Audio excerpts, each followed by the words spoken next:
You're listening to 91 Reasons, a journey into the twisted landscape of pop culture. Keep your hands and arms inside the podcast at all times.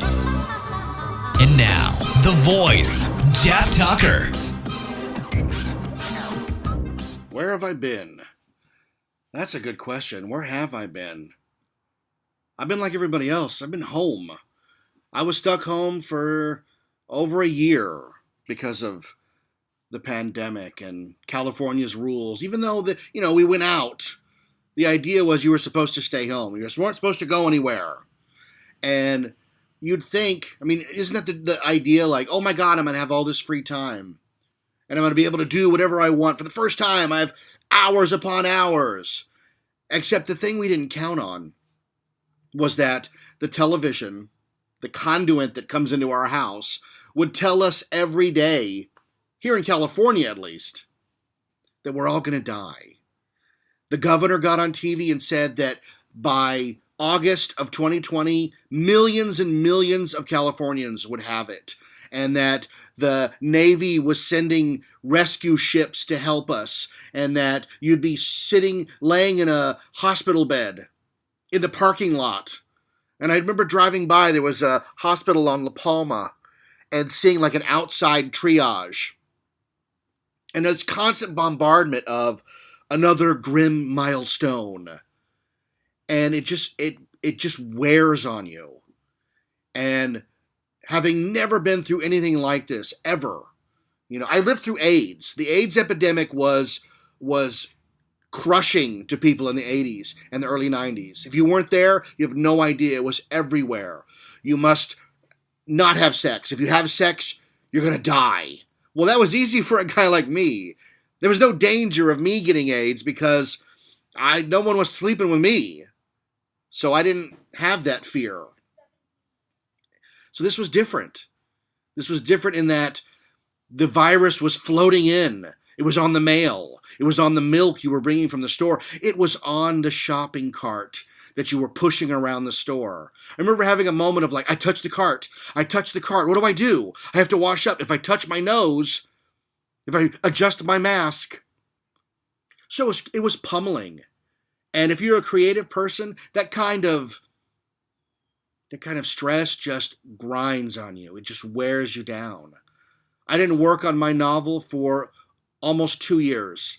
I lost 2 years of being creative for myself. I still did creative stuff for work because that's what I get paid to do. And I enjoy that. And that was my outlet. But personal creativity, gone. During the shutdown, all the episodes of 91 Reasons were just the family sitting around the house because there was literally nothing else to do. You were told not to drive around in your car, not to go anywhere. If you go to the store, one person should go and everybody else should stay home. And this went on for months. It wasn't just 2 weeks. If you live in a state other than California, you have no idea what it was like here. It was soul crushing. And we're only now getting out of it. That idiot governor of ours getting caught at the French Laundry eating without a mask. And then his subsequent recall, which failed, sort of opened the state up because the guy realizes, look, you got to deal with your constituents. He's going to get reelected in a landslide here in California because there's just no other option. And I don't want to get political because it really was about the pandemic shutdown itself. But it was all about politics, wasn't it? If you do this, you're a good person. If you don't do that, you're a bad person. And I spent a lot of my time, because you're stuck at home. I started watching Star Trek The Next Generation on Netflix, and I watched the whole series. And when that finished, I watched all of Deep Space Nine. How'd you spend the shutdown, Jeff? Watching 2 complete series of Star Trek of 7 seasons apiece. I enjoyed it because there were a lot of episodes I'd never seen before. And Deep Space Nine I enjoyed a lot. But the grind of it, and I know I keep saying that, but that's the way it was. It was a total grind here in California. But being stuck at home, the only conduit to the outside world was the internet. And God help us all, the only conduit on the internet was social media. And social media was a dumpster fire of people showing you what great people they were because they were doing what the government and the California government told them to do. And if you didn't follow along, if you didn't do everything that they told you to do, you were a terrible person. I took the family to Arizona during the shutdown, and people I was very friendly with said I was a murderer. I mean, can you believe that? How stupid that sounds in retrospect? I called names. Somebody took the photo we posted of us in Arizona at a Denny's and reposted it with a caption of, "Shake my damn head, this person is an idiot." And then they were confused as to why I unfriended them. I said, well, this is why. People I've known for years turned and just became vicious online people. And I was never advocating what you should do. I was only advocating what I should do. And what I wanted to do was be free as an American. Oh, but it was the pandemic, Jeff. Yeah, okay. We knew fairly early on how it was transmitted. And yet they still locked us down here in California. And the online stuff was just so vicious and so brutal. People I've known 20 years were just awful to me. Friends I've had since the 70s were awful to me. People in my family were awful to me. All because I didn't toe the line. But if you've listened to the show for more than 10 seconds, you know that I don't toe the line. That I am my own person, I think for myself, I make my own decisions for me and my family. I would never tell you how to live. But by the same token, I don't expect you to tell me how I live. So all that being said is that I just lost the urge to sit here and talk about movies. It all seems so superfluous at this point. And there are people who do it much better than I do. I watch Red Letter Media. I've listened to The Critical Drinker, even though his character that he puts on can be a little grating sometimes. He does make great points. I've watched a lot of Chris Gore. I think Chris Gore is genius. He's forgotten more about movies than I will ever learn or know. And he is a good friend and an amazing person and a free thinker like me. And he doesn't kowtow, and I have mad respect for that. But all of this to say that I've only posted a few episodes here and there. And my good friend Zach, who has been a godsend to me in the audio world and the publishing world and creatively, he's a good friend. He has paid for putting these episodes up and hosting them on a site. And it's not fair to him for him to keep paying when I'm not putting out an episode every week or sometimes two like I was for a while. 500 episodes. I did 500 episodes of this show. I am so incredibly proud of that. When I first bought the Maroon 5 microphone at Target and said, I'm going to do a podcast, and my wife said, are you crazy? Why would you take on something else in your life? I said, because I had experienced podcasting with the greats, with the amazing people at the Season Pass. Doug, Robert, Brent, amazing guys who showed me that it was possible to sit at a microphone, open your head, spill it out, and people would listen and it would be fun. And I remember sitting with them for hours on end on their Scary Farm episodes thinking, if I'm even 1/10 as good as they are, I'll be great. Because they're fantastic. The first solo appearance I did was on the Kevin Gregg podcast. He's a good friend of mine from the theme park world. He's an actor. And he was doing a show about how to make it in Hollywood. And he wanted me to just come on and talk about Attack of the Clones. It was the first time I was like, oh, we're going to talk about movies? Oh, this is great. And then the culmination was Chris Gore's podcast called Pod Crash, where he would crash episodes of other podcasts. They would have an episode and he would have an episode. And he did the Season Pass. And meeting Chris was like meeting a brother I'd never known. And we derailed that whole podcast talking, instead of talking about theme parks, we talked about Star Wars and movies and growing up and all that great stuff. And I was like, wow, I I want to do this. I want to have my own podcast. So I bought that microphone and I jumped off the cliff and said, I am going to learn how to do this or die trying. So the first few episodes of this show were a little shaky. The audio was off. I didn't quite know how to sit and talk at a microphone the way I do now. You just learn. And if you wait until you're good at it, you'll never do it. So you just do it. And I remember Sean from Parks and Cons.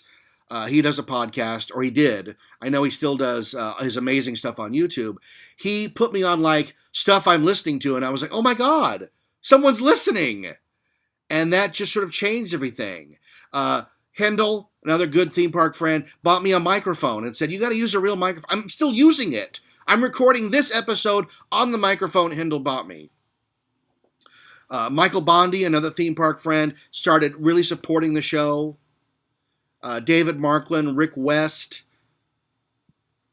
even people like Colleen, who were on my Patreon. I started a Patreon and was shocked that people would pay me to do it. The Wests, amazing people that supported me in ways that even they don't really know. Like, it wasn't so much as, here's $10, as it was, we believe in you, and we want you to keep doing these episodes, and these are great. And then I had people on. I had Chris Gore on the show. I had Felipe from high school who shared these amazing audio tapes from when I was like 13, 14. I interviewed people on the show and then eventually got to do a second podcast for Gemmer, the Gemmer Collector Cast, where I talked to people about their collections and got paid for it. Oh my God. And it just rolled along, and I worked out a lot of demons on this show. I talked to people about, I had that amazing moment at work where I was telling people about Rachel finding a pair of women's underwear in my laundry and sitting there and like a light bulb went off. I should do this as a show. So I did, and it was very well received. So I started talking about my personal life instead of just movies, like just what happened. And then it became like, eventually, my kids will be able to have hundreds of hours of me talking, if they care. And eventually, that stuff does become important. I'd give anything to even hear my father's voice. I have no recordings at all. But it became like, this is how Dad grew up in the 80s. The late 70s, the 80s, going to movies, sneaking in the studios, dealing with drunks, dealing with Berg. Oh, I gotta talk about Berg. Yeah, I'm gonna talk about Berg. I wonder when you're gonna get to me, Jeffrey. You're on right now. Oh, yeah. But you're going to end the show? I'm going to end the show. Oh, so you're a quitter. I'm not a quitter, Berg.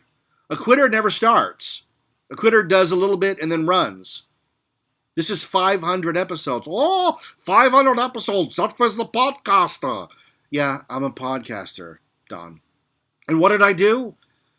When those Berg episodes became so much fun to do, I said, before he dies, I'm going to find him. So I just started calling, and I eventually got him on the phone and said, I'd like to interview you. And I went and did it. And the man that tormented me my entire teenage years, to the point of horrible, I was going to do horrible things to myself. I had him on the show, and I buried the hatchet. And I learned a side that maybe I would never have thought of, that he really loved my mother in ways I couldn't figure out because I was too young and stupid. Doesn't erase the horrible things that he did, but it adds a human face to a man that I had painted as a monster for so long. And any time I've been called intolerant, especially during the shutdown, you're an intolerant person, Jeff. Like, no, you don't know me. I'm the guy that took Berg out to dinner, bought him dinner, and said, tell me about what happened. And just listened. Just listened to the guy. And I think a lot of people listened to that and said, I'm going to take that to heart. I had people who would write me and say, your edict of you have all the time in the world to do something, to talk to somebody, to ask questions until you don't. When they die, that's it. And if Berg had died without me doing that episode, I would never have known. And sometimes you have to go out of your comfort zone to find out who you really are as a person. And despite all the horribleness that Berg did to me, I grew up to be a pretty good person. I'm a forgiving, tolerant person. I also go my own way, and that rubs people wrong. And I make no apologies for it because I don't expect you to kowtow to me and vice versa. And I know I've said that before, but it's worth saying again. It was very unreal to lose friends during the shutdown, to see people drop off, to see people turn in weird and strange ways, and everybody's allowed to be whoever they want to be. That's not my case to make. It isn't. I make no judgments. But if you're going to tell me that, whatever it is, and I know I'm being vague, I will choose not to be a part of it, and you can choose not to be a part of this, and that's fine. And a lot of friendships fell by the way. And that makes me so sad that something as stupid as what we went through, and yeah, I'm calling it stupid, to go through that, to live through and come out the other side and have lost so much, it is what it is. And I've gone on record as hating that saying, because it is what it is implies that you can't do anything about it. And you can. You can reach out. You can say, hey, I screwed up and I'm sorry. And I'm not above doing that. But it's interesting that the people who were so nasty to me wouldn't even dream of it. Wouldn't dream of it. And I guess, again, if that's what you want to be, hey, rock and roll with you. But it's not a party I want to go to. I'm so incredibly proud of this show that I said I am going to start doing a podcast, and then I did it. And I got up on stage at a convention and did a whole show. I went to a comedy club and did a whole show. I've had parties where I've had people just sit down and let's talk. I've had people over, and I've learned things about people I didn't know, things about myself, and I come out the other side a richer, better person. I know that. And that's a journey, right? That's a journey you can look back and go, I did it. What's the line in True Lies where she goes, I effing did it. I want to look back and say, I effing did it. And if you don't know what that is, you should go watch True Lies right now, because it's a great movie. But in this climate, there's a million people talking about movies. There's a million people yelling about movies. You're not even really allowed to have an opinion anymore. If you say you don't like a movie, then you're labeled some ist or phobe because you didn't like it. Even if you give legitimate reasons, it's like, well, you don't like women. Really? I don't like women? Are you nuts? I've spent every day since I was 13 liking women. As soon as I realized they actually didn't have cooties, I was on board. But the landscape has changed. And the stuff I want to do and talk about has now become so politicized, it seems fruitless. It's like you're shouting into the void. It's like when I was a teenager and I would get on a party line and you hear 35 people talking, so you just start shouting your name. Jeff, Jeff, Jeff, hoping some girl would go, Jeff, I'm so-and-so, but that never happened. And it's not going to happen now. And here's the thing. I don't know if I need 91 Reasons anymore. Do I need to sit all alone and talk about movies anymore? Is there anything left to talk about? I had Adrian and David over and we talked about Midnight Run, and that was amazing. I had Tim and Monique over and I talked about Labyrinth. I had Tim and Mary over and we talked about theme parks. I had Joey Bryan over and we talked about shenanigans. I've done some amazing episodes. Good conversation, good people. And instead of petering out and people going, what happened to that 91 Reasons show? Instead of that, it's easier just to do the finale and say, we got to 500. And it's okay to say we've done it. We've done it. That'll do, pig. That'll do. I grew up idolizing Star Wars. In my teenage years, I wanted to live the movie Back to the Future. I wanted to go to Hill Valley and live there. In the 90s, I got married and I had kids. In the 2000s, I had more kids. And I have grown up in exactly the way I wanted to grow up. I'm so happy of the time frame I grew up in. Like, I have such amazing memories of all the things I did in the 80s. And a lot of them are on this show. A lot of them are on this show. Speaking of which, if there are episodes you want, now's the time to go get them, because they won't be here for very long. Because I'm not going to subject poor Zach to having to pay for the hosting anymore. Did I say thank you to Zach? I'll say thank you again. Did I say thank you to all the people who supported me on Patreon? I'll say thank you again. Anybody who sat down and talked to me, thank you. Anybody who looked at me at knots and screamed, 91 reasons, I thank you. It's been an amazing run. And I did a different kind of podcast.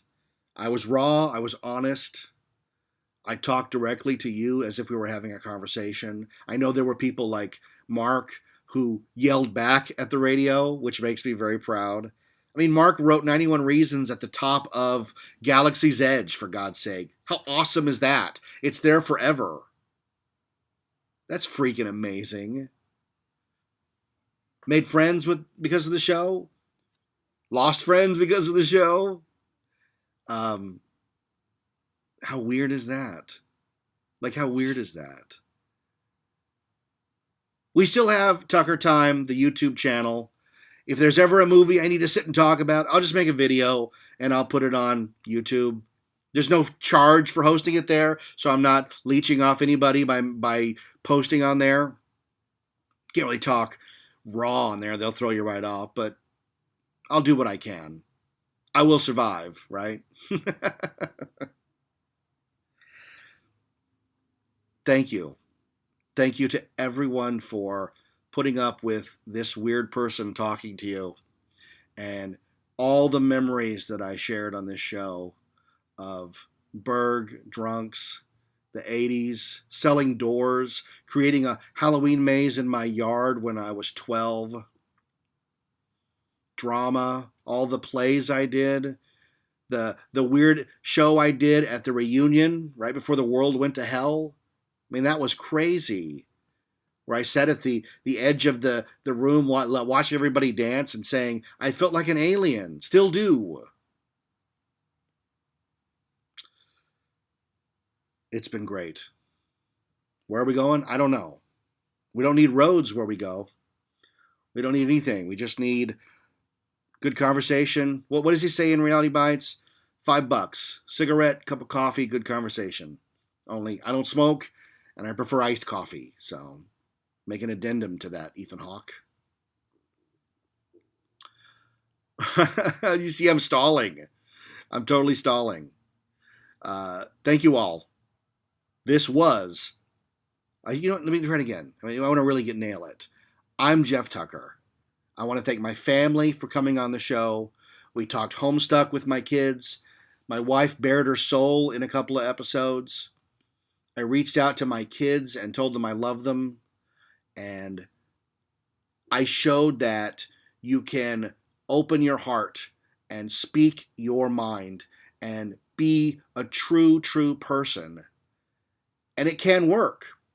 Not every podcast has to be niche. Mine was all over the place. All over the place. What's 91 Reasons about? I have no idea. It was whatever I was feeling that day. And I raise my glass, man. I really do. I'm Jeff Tucker, and this was 91 Reasons.